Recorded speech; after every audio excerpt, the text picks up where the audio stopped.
मिस्र के तख्ते हुकूमत पर फ़िरौन आ गया। फ़िरौन वहाँ के बादशाह का लक़ब हुआ करता था। वो बनी इसराइल से सख्त बुग़्ज़ रखता था। मिस्र के तख्ते हुकूमत पर बड़ा ही जाबिर बादशाह जलवा नशीं हुआ। वो नहीं देखता था कि बनी इसराइल अंबिया इकराम की औलाद में से हैं और वो मिस्र के नहायत शरीफ बादशाह यूसुफ अलैहिस्सलाम के घराने से हैं, बल्कि वो तो उन्हें इंसान भी नहीं समझता था जो शफ़क़त, रहमदिली और इंसाफ के मुस्तहिक हैं। मिस्र के तख्त पर बहुत जाबिर और ज़ालिम बादशाह आ बैठा। उसका ख्याल था कि उसकी कौम एक अलग किस्म की है और बनी इसराइल एक अलग किस्म।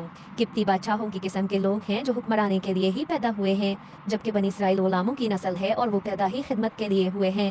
फ़िरौन बनी इसराइल से गधों और चौपायों जैसा सलूक करता था, जिससे इंसान खिदमत तो लेता है मगर एक दिन की खुराक के अलावा उन्हें कुछ न देता। फ़िरौन बड़ा ही ज़ालिम मुतकब्बिर बादशाह था। वो अपने से बढ़कर किसी को नहीं देखता था। वो अल्लाह ताला पर भी ईमान नहीं रखता था, बल्कि वो कहा करता था, मैं तुम्हारा सबसे बड़ा रब हूँ। उसे अपनी बादशाहत, महलात और ताकत पर बहुत गुरूर था। वो कहा करता था, क्या मिस्र की बादशाहत मेरे लिए नहीं, और ये जो दरिया मेरे मातहत रवान दवा है ये मेरे नहीं? क्या तुम देख नहीं रहे हो? गोया कि वो बाबुल के बादशाह नमरूद का खलीफा और नायब था। जब उसे किसी के बारे में मालूम होता कि वो किसी और को इससे फौकियत देता है तो सख्त गुस्सा हो जाता। उसने लोगों को अपनी बंदगी और अपने सामने सजदा रेज़ होने के लिए बुलाया। लोगों ने उसकी बात मान ली, बनी इसराइल ने उसकी बात ना मानी, क्योंकि वो अल्लाह और उसके रसूल पर ईमान जो रखते थे।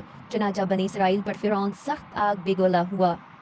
एक किप्ती नजूमी फ़िरौन के पास गया और इससे कहा, बनी इसराइल में एक बच्चा पैदा होगा जिसके हाथ पर तुम्हारी बादशाहत का इख्तिताम हो जाएगा। फ़िरौन ये सुनकर गुस्से से पागल हो गया। उसने पुलिस को हुक्म दिया कि बनी इसराइल में पैदा होने वाले हर बच्चे को ज़िबह कर दिया जाए। फ़िरौन अपने आप को लोगों का रब समझता था, जिसे चाहता ज़िबह कर देता, जिसे चाहता छोड़ देता। भेड़ बकरियों के मालिक की तरह वो अपनी बकरियों में से जिसको चाहता था ज़िबह करता था और जिसको चाहता था छोड़ देता था। पुलिस मिस्र में फैल गई और तफ्तीश और तलाश में लग गई। जब उन्हें मालूम होता कि बनी इसराइल में किसी बच्चे की पैदाइश हुई है तो वो उसे पकड़ते, ज़िबा कर डालते, जैसे दुम्बे को ज़िबा किया जाता है, जैसे गाय को ज़िबा किया जाता है। जंगल में भेड़िए और शहर में सांप और बिच्छू जिंदा रहे और उन्हें कोई न छेड़ता, लेकिन बनी इसराइल के बच्चे को फ़िरौन की बादशाहत में जिंदा रहने का कोई हक न था। हजारों बच्चे माँ बाप के सामने ज़िबा कर दिए जाते। जिस दिन बनी इसराइल के यहाँ कोई बच्चा पैदा होता वो दिन उन पर बहुत भारी और मुश्किल होता। वो दिन रोने धोने और गम का दिन होता, और एक दिन में सैकड़ों के हिसाब से बच्चे इसी तरह ज़िबा किए जाते जिस तरह ईद उल अज़हा पर सैकड़ों भेड़, बकरियां, गायें, ऊँट, बैल वगैरह ज़िबा कर दिए जाते हैं। यकीनन फ़िरौन ने मुल्क में सरकशी की और इसके बाशिंदों को गिरोहों में तकसीम कर दिया। इनमें से एक गिरोह को जलील करता था और उसके लड़कों को कत्ल कर देता था, जबकि लड़कियों को जिंदा रहने देता था। वो वाकई फसाद करने वालों में से था, और अल्लाह ताला ने चाहा कि वो चीज़ वाक़या हो जाए जिससे फ़िरौन डरता है और इससे बचता है। वो बच्चा पैदा हो गया। अल्लाह की तकदीर ने जिसके हाथ से फ़िरौन की बादशाहत ख़त्म करने का फ़ैसला कर लिया था। वो बच्चा पैदा हो गया जिसके हाथ पर अल्लाह ने बनी इसराइल की आज़ादी मुकर्रर कर रखी थी। आखिर वो बच्चा पैदा हो गया जिसके लिए अल्लाह की तकदीर ने फ़ैसला कर रखा था कि वो लोगों को इंसानों की बंदगी से निकाल कर अल्लाह की बंदगी की तरफ लाए। वो बच्चा पैदा हो गया था जिसके लिए अल्लाह ताला की तकदीर ने फैसला कर रखा था कि वो लोगों को अंधेरों से रोशनी की तरफ निकाल लाए। फ़िरौन और उसके लश्कर की तवक्को के खिलाफ इमरान के बेटे मूसा अलैहिस्सलाम पैदा हो गए।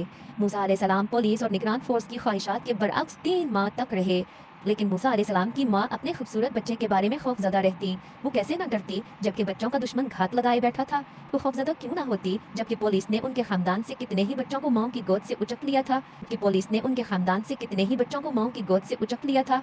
ये बेचारी माँ क्या करती और इस खूबसूरत से बच्चे को कहाँ छुपाती? हालत ये थी कि पुलिस की आंखें कब्बे जैसी तेज और सूंघने की सलाहियत चूंटी जैसी थी। वहीं पर अल्लाह ताला ने इस बेचारी माँ की मदद फरमाई और उसके दिल में ये बात डाली कि इस बच्चे को संदूक में डालकर दरियाई नील में बहा दिया जाए।